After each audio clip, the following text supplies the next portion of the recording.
Hey, everybody, welcome back to another episode of That's My Time. I'm your host, Greg Aidala, and Happy New Year. I'm excited for 2023, and I hope you are too. Get ready to do good things and positive things throughout your community and the world at large. Before we get going, I have to thank my sponsors that have been with me for a long time, and especially over this past year with my show, That's My Time. That's QUAIL Auto Sales. That's my family's business. We've been in Albany since 1943. We are celebrating 80 years this year in 2023. Very excited about that. Also my sponsor, Coach Me Greg. That's my professional coaching services. If I can get you to the next place in life, I'd be happy to do that. Drop me an email. Also Swag Island Tees. That's my friend Ed Stevens' business, and he does custom shirts. So you can get in touch with him, and you've got a present or anything that you want for yourself, for someone else either. You can email him and he can make up these great shirts for you. And also Next Evolution Media. That's my friend Bobby Chase, who we've been doing a lot of filming together over the last 10 years. And he also edits these videos for me. All that information is down below. You can click the links and see what we're all about. So, and if you like this video and you like my channel, just click and subscribe. That would really help me out moving forward. So I appreciate that. All right. Got a very, very exciting show today. I'm very excited because it's something along the lines of what I've done in my life with mission trips. And this is a contingent of young adults from upstate New York, which I'm going to get to. Here's who I've got on the show. My friend Bill Jordan. And Bill Jordan is the owner of Jordan Energy, located in Troy, New York. This is upstate New York. And he's also the co-founder with his wife, Nancy, of Let's Share the Sun Foundation. That's a great solar foundation where he does solar work all throughout the world. I've gone to Puerto Rico with him. We're going to get into that more. It's really a great cause. And also joining me are three of, I believe it's 15 of the group of the Adirondack Solar Alliance. They're also based in upstate New York in the South Glen Falls and Queensbury area. Very, very beautiful part of upstate New York. And joining me with that contingency is Bryce Jorgensen, Ethan Moger, and Rachel Jorgensen. Welcome, everyone. How's everyone doing? It's great to be here. Thanks, Greg. Oh, you're welcome. You're welcome. You're welcome. Happy New Year. Happy New Year. Yeah. Happy New Year. Thank you. Just before we get into what you young adults are doing a great job of doing and what you're about to do coming up in April, I want to just introduce Bill Jordan. So Bill and I have been friends for a number of years through St. Pius, the 10th in Loudonville, New York. And then Bill and I got to know each other and really about his work with solar. And in 2019, Bill was very kind enough to allow me to come along with his crew. And we spent a week in Puerto Rico putting solar panels in a school that helps actually students.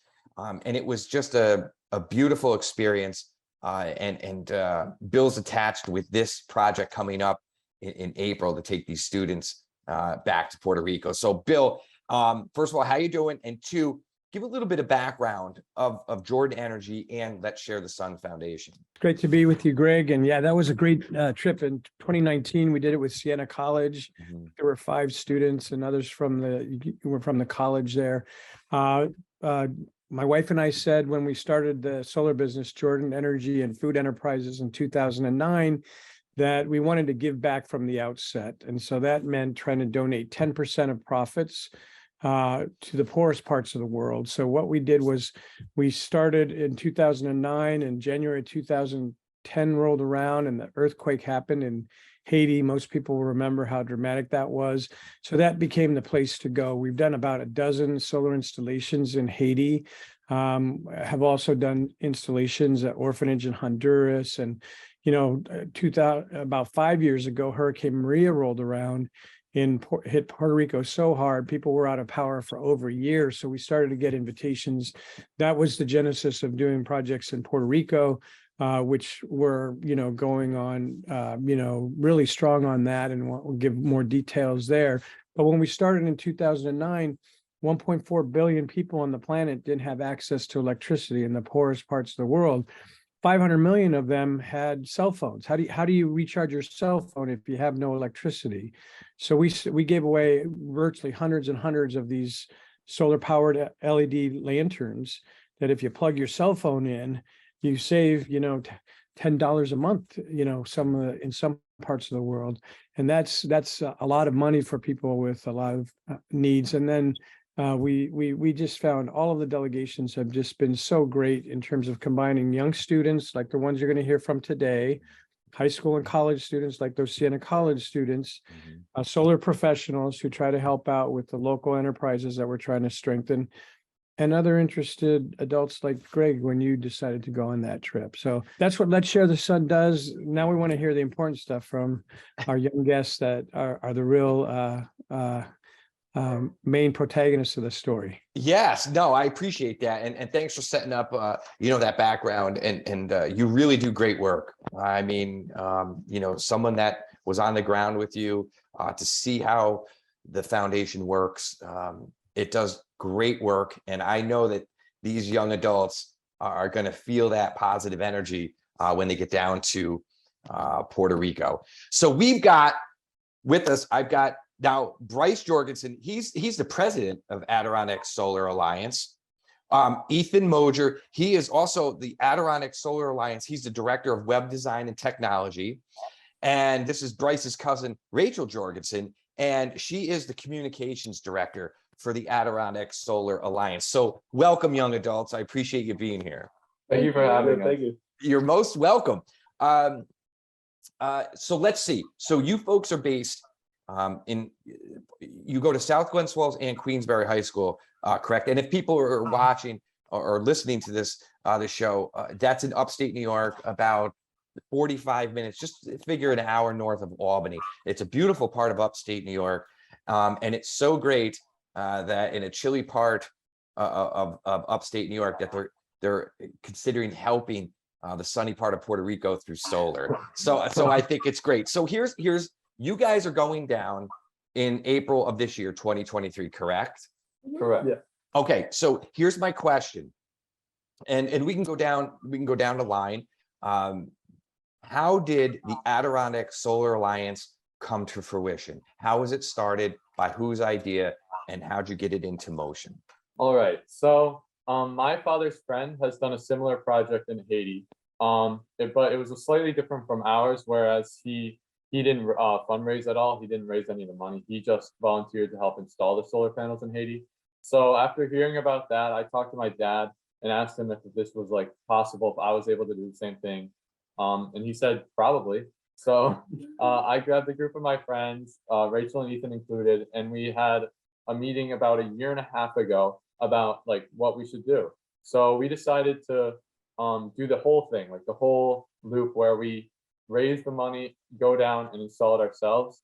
So that was about a year and a half ago. And we've been collaborating with Bill on the location because at first we're going to try to do Haiti, but we learned it's a little dangerous right now. So we decided to do Puerto Rico instead, since they are also having a similar energy crisis with the hurricanes and everything. So we collaborated with Bill and Tim, who was down in Puerto Rico looking at locations for us. And we decided on the nursing home because of its need for energy. Yeah, and I think that's great because you folks you're actually going to a facility, and I'm reading my notes because I was doing some research on it. And this facility provides 24-hour nursing and therapy to 16 elderly residents. And you're going to be installing solar panels and backup batteries to this establishment. So is that that's how it came about? Did you guys have a choice of things that you were looking at, and then this popped out to say, you know what, this really means something to us, and I think this is where we need to focus our attention? Yeah, so we were between a hospice and that nursing center prior to choosing a final decision.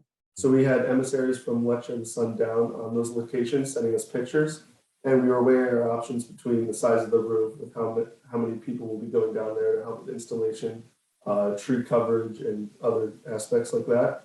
And that's how we ended up deciding on the nursing center, as we knew that it was in need of electricity and it seemed to be the best fit for us. That's great. So Rachel, being the communications director, were you at the forefront of this, working out all these details? Well, I'd like to say I am, but it was really a lot of the students from Queensbury. Me and Elena Kennedy were co-communications directors or advisors. We did do a lot of it, and we kind of reached out to a lot of people. We kind of like to give a shout out to the Kiwanis Club or Key Club. They've given us a lot of support. We had to present in front of them, and they really given us a pedestal so far. They've given us a really big donation of 100% of their commissions to this duck race, which is this fun thing. You can find it on our Instagram. But it's a really cool opportunity, and we've been talking to a lot of big companies, big people, as well as, teachers, family members, siblings, whatever. And it's gotten us really far, and I'm really proud of the work that we've done. And you should be, because, I've been reading and hearing a lot about you from Bill, and you should be proud. You got to celebrate these moments of triumph and carry and have that carry, you to the finish line with this and everything moving forward. So there's 3 of you here. How many students make up the Alliance?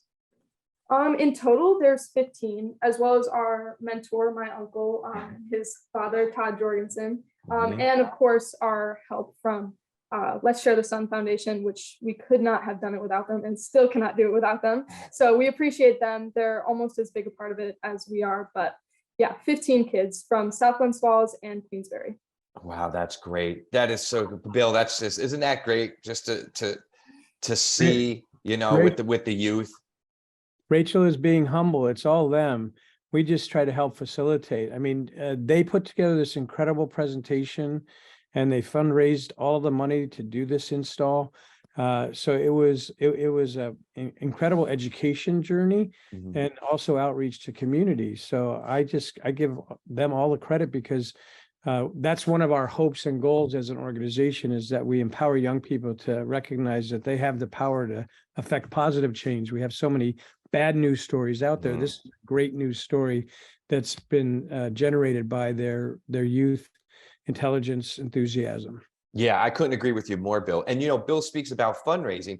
So let's get back to you folks about fundraising. So I read last fall, it was around September, there was a nice article in the Post-Star newspaper, which is up in the Glens Falls area, about you folks.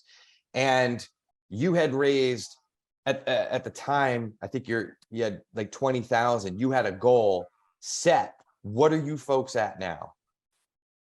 Currently, we're just above $31,000, Yes. which is just incredible for all the work that we've been doing. Originally, when you're just doing it by yourself and you raise $20 a week, it seems like nothing, and it seems like you're not going to get anywhere. But then when you kind of like pile it all together and see the grand total, it's really an ego boost, and it really just kind of like snowball effects, and just makes us want to do more. And that's kind of what we're at right now. No, that is a good feeling. And you know what? It's also a lesson to every dollar really matters. Yeah, it truly does. Sometimes people can just give a little bit. Some people can give a lot. Everything matters. So good for you for having that right attitude. So how were some of the ways that you went about raising funds? Anything creative and fun? Come on, lay it on me. I mean, we have our link on Instagram where people can donate anonymously if they want. We have awards for people that do donate, like they get their names on the back of our t-shirts in like platinum like ink. We have this duck race event, and good old fashioned just going hard at teachers and really just bugging them and nagging them about stuff. It works. It does. Yeah. But yeah, do you guys have anything? Yeah, we would make pamphlets. So I printed out a bunch of pamphlets at my house, and then I would spread them around my neighborhood, just riding my bike to various mailboxes. And we would also give a few presentations to just individual people who are interested, and also bigger businesses around. That's a smart way to do it. Bryce, were you going to add something to that? Yeah, I just really have to thank Rachel and Elena for how much work they've put in. They've met with so many businesses to get funds, and they've really they've gotten all the duck race tickets. They put in so much work, and I just really want to thank them for it. Oh, that's very nice to hear. And we're at the end, we're gonna have you give out all those addresses, your Instagram handle, all that stuff, to where people can find out more and learn it and possibly donate. So with the fund, how many students are going down to Puerto Rico in April? It's a little less than the 15 that are part of it. A few people just with the price of plane tickets and that their parents aren't fully sure if they can trust their kid to be going to Puerto Rico. So it'll probably be around 12 or 13 that end up going down. So we'll lose a few, but they'll still see their work come to part after we're done. Yeah, that's a great strong number. And it'll be good that you're going to share this with so many of your friends. It's really going to be powerful, and it's going to, telling you, so from someone who's done mission trips with Bill and other parts of the world, it's going to change you in a really good way. So I'm excited for you because I've been there and not knowing, and then at the other end, when you come through it, you're like, wow. And it's, you know, Bill and I have talked to this point before. You become fast friends. You really create bonds with people that, you know, I went on with Puerto Rico, and the people I was introduced, you know, with Bill, I'm still friends with. In fact, Bill and I hang out with one of our friends, Paul. So it's and he's an installer in it, and it's just great. So here's the thing. So we've got 50, and you know what? We're gonna get a picture, and we're gonna make sure that this picture of your whole group gets into this interview, because I think it's really important to showcase all your guys' efforts and how it is truly a team effort. With that, and from someone that's, you know, been producing live events for just under 20 years, not everything goes to plan. That's life, right? It just happens. What are some difficulties that you've come across in this journey? So one difficulty that we didn't even consider was that the price of solar panels has gone up. So from our original goal of it was 36 panels, it has now become more expensive to obtain all those panels. When we presented to Apex Solar, when we were fundraising, they mentioned this, and we were surprised because we never even thought that was a possibility. But so they warned us that we might have to end up raising more money than we had planned to reach all of those solar panels. And another problem is that there's a solar panel shortage right now. So that may increase the price of solar panels even more. But the good thing is that we still have enough time before we have to go to Puerto Rico that even if the price does increase, we still have time to fundraise to reach that goal. Yeah. That's really great. Rachel, were you going to say something? Yeah, another pebble in the road kind of for us was that there was a tree blocking a large part of the roof. It's kind of a big issue when the majority of it is getting light exposure, and the amazing people at Let's Share the Sun got that completely taken care of. The trees cut down and used for, you know, other resources, and now we have, you know, no issue with that. But that was something no one really foresaw at all, and they just kind of told us, we're like, oh, okay. And so yeah, you need a lot of clear space for solar to work. Yeah. You know, something, I'm sorry, Ethan, Ethan, were you gonna mention something else? Yeah, I just want to mention one more thing. So over the summer, which was our main time to acquire fundraising money, because none of us were in school and other clubs like that, we just had the most time. By the end of the summer, we didn't have much money towards our goal. So it was kind of a time for worry whether or not we would make that goal. And then, so we kind of got the motivation to eventually start presenting much more. And I think over a period of 1 week, we got a couple $1,000s just after that. So that was just the time that we were a little anxious about if we would be able to go or not. Yeah, no, that's great. And you use that anxiety as a motivator. So that's good that, you know, you crossed the finish line with that. And also something that had come up, I learned a little bit with the article in the Post-Star. You folks have an interesting story of someone that happened to come across that article and actually donate. Walk our audience through of how that came to fruition, because that's a great story. So after we had gone to the newspaper and done the interview and it was published, we got an email from this lady from Lake Placid that was very interested in our project. So she wanted to come down to our house and get a presentation about our project and just to learn more about it. So Ethan, Jack, Murray, and I all presented to her. It was a couple, or actually, I don't know how long ago it was, but so she did end up donating, which is awesome, because it shows that the newspaper got out to people and we were able to benefit from it and get the word out, which is great. Yeah, no, that is good. What was her name? Do you know? Susan.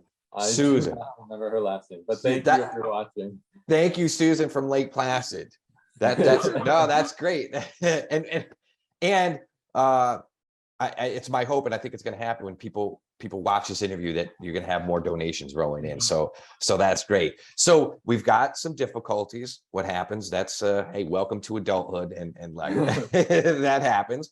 But on the flip side, you know, we also try to stay positive, right? And try to bounce back with something good. So I'll go right down the line with you all. What are some of the things that you're most excited for with this mission trip? So I'm really excited about increasing my Spanish vocabulary a little bit. I've been taking Spanish through middle school and high school, but there's always that problem where you only meet with the Spanish teacher twice or 3 times a week. So there's only so much you can learn. I was talking to all my Spanish teachers about it, and they were talking about how they've all gone to some Spanish-speaking country, either Spain or Mexico, and how much that helps you learn the language. So I'm just really excited in being in a location where the only people speak Spanish. So Yeah, it's going to be a little bit interesting when we have high school level Spanish and are trying to communicate, but it should be fun. no, that'll be great. And remember, Bill speaks Spanish, so he'll be able to help you out. Solamente español in Puerto Rico. Only Spanish. Get ready. Get ready. Ethan, So what I are you would most say- excited about? I think it's a tie between 2 things. First, I would say the impact that this project will have on this community. I just can't wait to see how much it impacts the people around the town. Like, we'll always hear about stories in the news from upstate New York about problems that people in the world are facing and how they're solving them. But in this case, we get to actually experience it and be a part of the solution. And then my second thing would be culturally connecting with the locals down there. So if we have one day extra after all the work, we might play soccer with some of the kids down there or something like that, just to connect with them further. Yes, that's great. Do that, because that'll be fulfilling for both, and you get to take in that culture. So good for you. Rachel, what are you excited for? Honestly, I'm pretty excited for just after the whole thing. I'm excited to, see the ocean and mountains and everything, but I'm mainly excited for after. Just like I said, it's a really good, motivating project. I've, just being more motivated to reach out to people and just knowing that it's even possible in the first place. I think in the future, doing stuff like this and going on mission trips it's a larger part of my future. And I think I'm more likely to recommend it to people and just try and get involved more often. And I'm pretty excited for that. That's great. What a great attitude. All 3 of you have very good head on your shoulders. That's a good compliment to your parents. Life isn't easy. It's very easy to not think of other people. So for you folks to capture that at this age and to want to do it and to want to not even have, gone there yet, but are already looking forward to the stories and further trips. God bless you for that. It's really good. And I hope you carry that throughout the rest of your lives. And I'm sure that you will. So we've got a few minutes left. So let's do this. Let's tell people how they can get a hold of you, all on, give me your Instagram and any type of social media, and let me know also how they can donate to this great trip that you're going to be taking in April. Yeah, so as co-communication advisor, I feel like it's my time to shine. We have an Instagram, which is our main kind of communication, or just reach out to us. It's Adirondack Solar Alliance, all lowercase, all one word. You'll know because it has a little ASA on it for the logo. Right in the bio, it actually has a link to just donate right there. We post pretty regularly about, upcoming fundraisers and upcoming opportunities. We actually have a post about the Post-Star newspaper article, and that actually did get us a couple more followers, so that's pretty cool. You can reach out to Todd Jorgensen as well, and anybody in the club. If you look at our Instagram, it has our tags in it, and reaching out to us separately works as well. Though it's not as good as just DMing with Instagram. We have a Facebook with the exact same username for anyone that would rather use Instagram or Facebook. And yeah, that's pretty much it. We have our links and we have our ways to get involved. But yeah, any way of reaching out is helpful to us. Okay, so that's cool. So it's all lowercase Adirondack Solar Alliance. Yes. Yeah. That's the handle. All right, very cool. So we'll make sure that people reach out, and if I can, ask the audience to please reach out. and consider donating. Learn about their story. Learn about how passionate these young adults are. Learn about, Bill Jordan and Jordan Energy and Let's Share the Sun Foundation. It's, since my eyes have been open to it, there's nothing bad about it at all. It's all good and positive. And it helps connect us brothers and sisters on this planet, and hopes for a better world. So I think that's just fantastic. I'm really excited. And you know what? Possibly what we should do is, maybe when you come back, we do a follow-up. We'll do a follow-up talk. We'll bring Bill back and you guys. And if you want to bring some other friends that went on the trip, we'll do that. We'll do a nice follow-up for you. How about that? That'd be awesome. Yeah, because I'd like to hear about it too. And I know the audience would as well. So I want to thank my guest, Bill Jordan, my friend Bill Jordan of Jordan Energy. Thank you so much, Bill. I appreciate what you're doing for not only the community, but also the world. So keep up that good work. You and Nancy both, and your kids who are so fully involved in Let's Share the Sun. So I think it's great. I want to thank my guests today, Bryce Jorgensen, Ethan Moger, and also Rachel Jorgensen of the Adirondack Solar Alliance. Let's make sure you visit them. Adirondack Solar Alliance, that's all their handles on social media. So this has been great. I wish you guys a great, safe trip to and from Puerto Rico. I hope it's the experience of your life. And it fuels a passion and a fire within you to continue these altruistic ways for the rest of your life. So good luck and safe travels. Thank you. Thank you so much. So I want to thank everyone for joining me again. Thanks again to my sponsors, QUAIL Auto Sales, Coach Me Greg, my coaching services, Swag Island Tees, and also Next Evolution Media. That is my time. I'm looking forward to the next interview. Make sure you join us. Until then, I'm Greg Aidala, and we'll see you soon, everybody.